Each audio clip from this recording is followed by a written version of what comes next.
Selamat datang di channel Simar Imam. Sembari mendengarkan tinggalkan like dan komentarnya bosku. Jangan lupa pasang headset kalian. Siapkan kopi dan camilan. Lupakan kenangan tentang mantan. Mari kita dengarkan sambil rebahan. Kembalinya Sang Raja. Bab 251. Kata-kata He Xiaoying menuding Su Chen. Yang Gang dan Liu Wenqian diam-diam menyalahkan diri mereka sendiri di dalam hati. Apa artinya ini? Masih banyak orang di sini, yang jelas Su Chen tidak bisa datang ke Taiwan. Bersandar di kursi, Su Chen memainkan gelas anggur di tangannya dan berkata, "Aku, Su Chen, selalu menjadi orang yang pemberani. Aku juga mengakui bahwa ketika aku masih di sekolah menengah, aku sedikit tertarik padamu, tapi itu hanya sedikit menarik, dan itu tidak naik ke tingkat yang sama. Menyukaimu sama sekali. Jadi, jangan merasa terlalu nyaman dengan dirimu sendiri, aku tidak tertarik padamu." Setelah mendengar kata-kata Su Chen, ekspresi Liang Xinghui dan He Xiaoying sedikit berubah, menunjukkan ledakan kemarahan. Tetapi dengan banyaknya orang di sekitar, mereka tidak bisa marah. "Su Chen, apa gunanya membicarakan hal ini sekarang? Menurutku kamu tidak bisa makan buah anggur dan mengatakan itu asam. Dalam hatiku, dia paling banter adalah durian, bukan anggur." "Durian."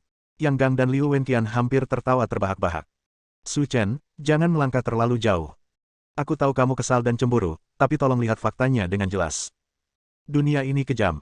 Jika kamu tidak memiliki kemampuan, jangan terlalu banyak berpikir. Ini bukan sebuah drama idola. Tidak ada hal-hal materi. Yang lainnya tidak relevan. Itu omong kosong. Aku terlalu malas untuk berdebat denganmu, pegang saja durianmu dan mainkan perlahan." Setelah mengatakan itu, Su Chen berdiri untuk pergi, merasa tidak perlu menghadiri reuni kelas ini. Mustahil bagi orang-orang dari dua dunia berbeda untuk bersatu. Kamu adalah awan terindah di langitku. Biarkan aku menjagamu dengan hatiku dan menyanyikan gaya nasional yang paling mempesona. Tepat ketika Su Chen hendak keluar, dia mendengar nada dering besar di ponselnya. Segera setelah itu, Liang Xinghui mengeluarkan ponselnya, dan ekspresinya segera berubah. "Sialan, tolong jangan bicara, Tuan Zong memanggilku." Liang Xinghui memperingatkan. "Xinghui, siapa orang bernama Tuan Zong ini? Apakah dia lebih kuat darimu?" "Tidak hanya dia kuat, dia juga 100 kali lebih kuat dariku. Dia adalah pemuda kaya dengan kekayaan bersih miliaran. Keluarganya memiliki resor kami di Kabupaten Anhe. Menurutmu dia kuat atau tidak?" Setelah mengatakan itu, Liang Xinghui segera berdiri. "Turun dan pindahkan mobilmu, itu menghalangi jalanku." Ya, aku berangkat, aku berangkat." Setelah mengatakan itu, Liang Xinghui menegakkan punggungnya dan berkata, "Orang yang baru saja memarkir mobilnya di tempat yang salah. Ketika sampai di jalan Tuan Zong, saya akan mengurusnya." "Pemimpin regu, bukankah kamu baru saja mengatakan bahwa kamu ingin memperkenalkanku pada pekerjaan resor? Apakah ini resornya?" Wang Yi berkata dengan penuh harapan. Dia menamparkan keningnya dengan pop. Liang Xinghui berkata, "Bagaimana saya bisa melupakan ini? Baiklah, semuanya, keluarlah bersama saya. Saya sedang minum dengan Tuan Zong kemarin. Saya akan mengatur pekerjaan untuk kalian. Sangat mudah. Ikutlah dengan saya." Itu hanya membuka mata Anda untuk melihat gaya para tuan muda kaya raya itu. Oke, ayo pergi ke sana sekarang. Aku belum pernah melihat hal sebesar ini dalam hidupku," kata Wang Yi. "Dasi tua, apa yang harus kita lakukan?" Yang Gang bertanya. "Mereka melakukan hal mereka dan kita melakukan hal kita sendiri. Tidak perlu terlibat dengan mereka. Ya, kita bertiga akan pergi bersama dan mencari tempat untuk mengenang masa lalu dan berkumpul." Su Chen selalu memiliki kesan yang baik terhadap Liu Wenqian, jadi dia mengangguk dan tidak menolak sarannya.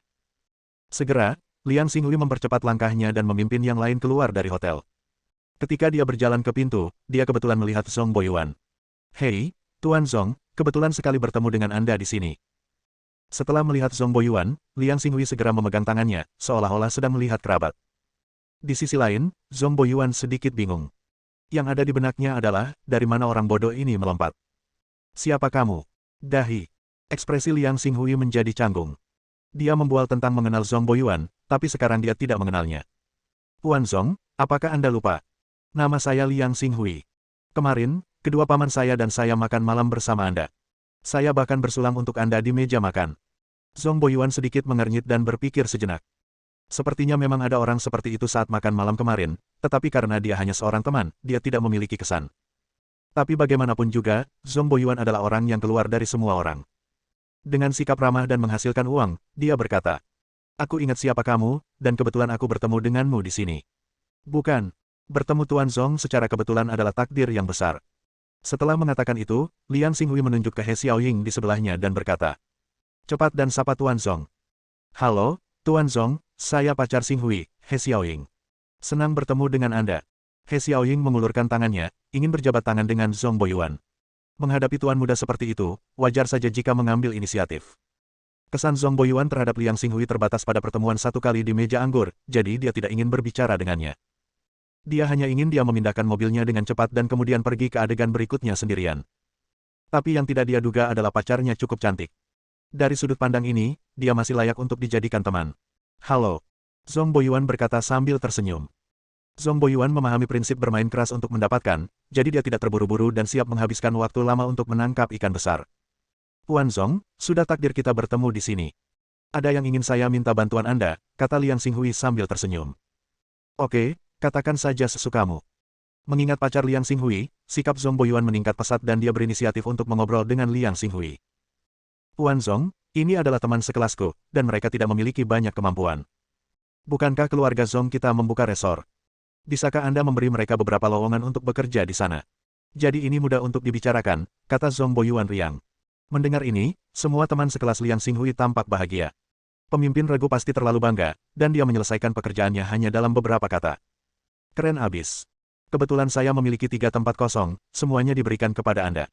3. Liang Xinghui tampak malu dan berkata, Tuan Zhong, Anda juga telah melihat bahwa saya memiliki lebih dari 20 teman sekelas di sini. Anda memberi saya 3 tempat, itu tidak cukup. Liang Xinghui, jangan memaksakan diri terlalu jauh. Saya bisa memberi Anda 3 tempat, yang mana sudah sangat menarik. Apa pendapat Anda tentang resor kami? Tempat pembuangan sampah. Ini. Kata-kata Zhong Boyuan membuat Liang Xinghui merasa malu dan malu. Dia bahkan membual tentang kehebatannya. Tuan Zhong, kamu tidak bisa mengatakan itu, setidaknya selamatkan mukaku. Bab 252. Wajah telah diberikan kepadamu.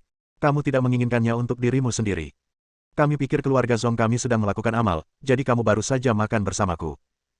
Kamu benar-benar menganggap dirimu sebagai pribadi, dan kamu bahkan tidak harus buang air kecil untuk melihat kebajikan apa yang kamu miliki. Setelah dimarahi, Zhong Boyuan melambaikan tangannya dan berkata dengan tidak sabar. Cepat dan kendarai mobil lusuhmu, jangan merusak pemandangan di depanku. Liang Xinghui sangat malu, kepalanya dipenuhi keringat dingin, dia mengangguk berulang kali dan berkata. Ya, saya akan memindahkan mobilnya sekarang. Setelah mengatakan itu, Liang Xinghui berjalan ke sisi mobilnya dan bersiap untuk pergi. Meskipun dia memiliki sedikit uang, dia masih jauh di belakang Zhong Boyuan dan tidak dapat dibandingkan dengannya. Orang tua, ayo pergi ke sana dan menjauhlah dari mereka. Melihat sekelompok besar orang berkumpul di depan pintu, Yang Gang menarik Su Chen ke samping, tidak ingin terlibat dengan teman sekelas lainnya. Kalian tunggu. Melihat sosok Su Chen yang pergi, kata Zhong Boyuan. Karena dia tidak bisa melihat wajah Su Chen dengan jelas, Zhong Boyuan sedikit tidak yakin apakah orang itu adalah Su Chen. Mendengar teriakan Zhong Boyuan, Liang Xinghui segera menghentikan aktivitasnya dan berteriak kepada Su Chen dan yang lainnya.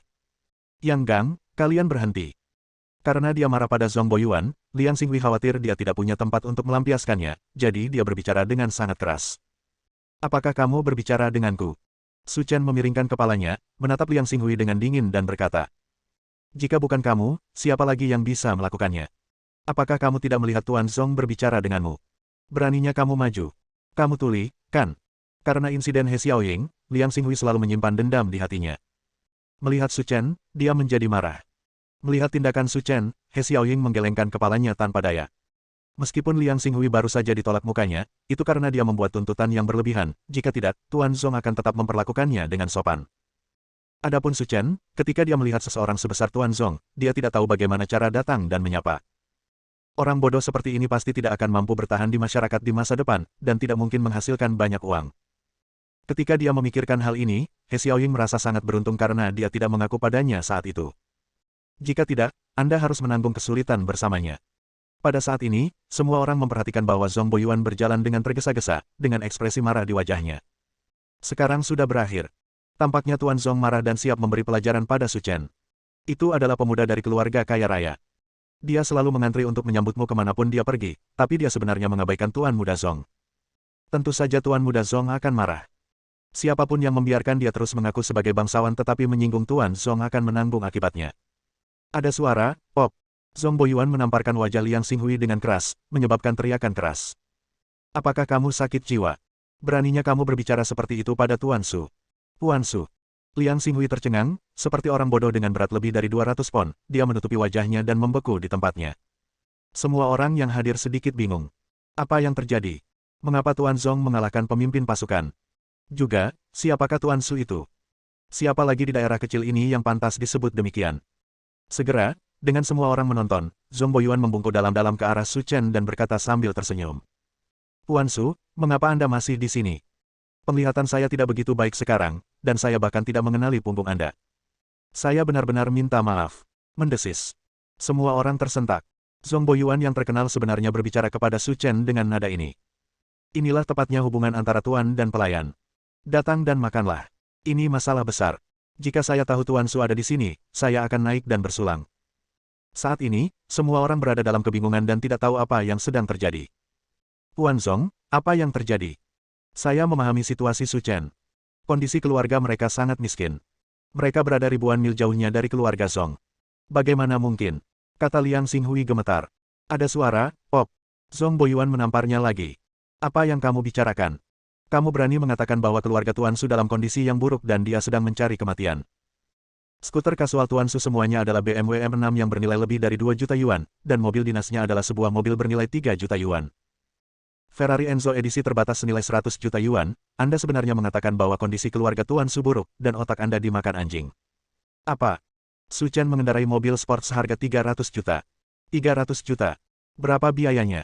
Di antara orang-orang yang hadir, orang yang paling tercengang adalah He Xiaoying.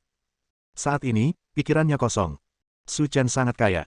Bohong jika mengatakan bahwa saya tidak menyesalinya, bahkan usus saya akan berubah menjadi hijau karena penyesalan. Jika dia duduk di sebelah Su Chen ketika dia masuk, ceritanya mungkin tidak akan berkembang seperti ini. Jika Anda mengenang masa lalu bersamanya dan membicarakan banyak hal di masa SMP, Anda dan dia mungkin akan menghidupkan kembali hubungan lama Anda. Kalau begitu, hanya saya yang senang memberi penghormatan kepada Zhong Boyuan. Tapi sekarang, sudah terlambat. Dibandingkan dengan mobil sport seharga 300 juta milik Su Chen, Audi A6 milik Liang Xinghui hampir seperti besi tua. Oke, pergilah dan lakukan pekerjaanmu. Kita sudah selesai makan dan harus kembali. Tuan Su, saya berani bertanya, apakah ini semua teman sekelas Anda? Itu benar. Mendengar ini, Zhong Boyuan ketakutan hingga berkeringat dingin dan berkata dengan cepat. Tuan Su, apa yang terjadi barusan jelas merupakan kesalahpahaman. Saya sedang mengatur pekerjaan untuk mereka sekarang, tidak peduli berapa banyak yang mereka miliki. Selama mereka adalah teman sekelas Guru Su, saya akan mengatur semuanya. Wang Yi dan yang lainnya sedikit bingung ketika mendengar ini. Mereka baru saja dimarahi oleh Zhong Boyuan sebagai sampah, tetapi sekarang, demi Su Chen, mereka harus mengatur semua pekerjaan untuk orang-orang ini. Sebagai perbandingan, Liang Xinghui bukanlah apa-apa. Mereka tidak membutuhkannya. Aku juga tidak mengenal mereka. Adapun dua orang di sampingku, yang satu adalah teman baikku dan yang lainnya adalah teman sekamarku. Kamu tinggal mengaturnya dengan baik. Mendengar perkenalan Su Chen, Zhong Boyuan sangat bersemangat. Hubungan ini terlalu tidak biasa. Kalian berdua, resor kami masih kekurangan 2 posisi wakil presiden dengan gaji tahunan 200.000 yuan. Apakah Anda puas? Zhong Boyuan berkata ragu-ragu. Apa? Gaji 200.000 tahunan. Yang Gang dan Liu Wenqian sama-sama tercengang. Di kabupaten kecil ini, mereka bisa mendapatkan 200.000 yuan setahun. Kalian berdua menganggapnya terlalu sedikit, lalu kita bisa berdiskusi lagi, bagaimana kalau 400.000? 400.000? Tidak, aku baru saja melakukan kesalahan, 1 juta, gaji tahunan 1 juta. Zhong Boyuan segera memberi kompensasi, karena takut Su Chen tidak akan puas. Yang Gang dan Liu Wenqian merasa seperti mereka akan pingsan. Dengan gaji tahunan 1 juta, apa konsepnya? Tapi mereka tahu bahwa yang bisa mereka dapatkan hanyalah berkat Su Chen. Kalau tidak, dia tidak pantas diperlakukan seperti ini oleh Zhong Boyuan. Bersambung.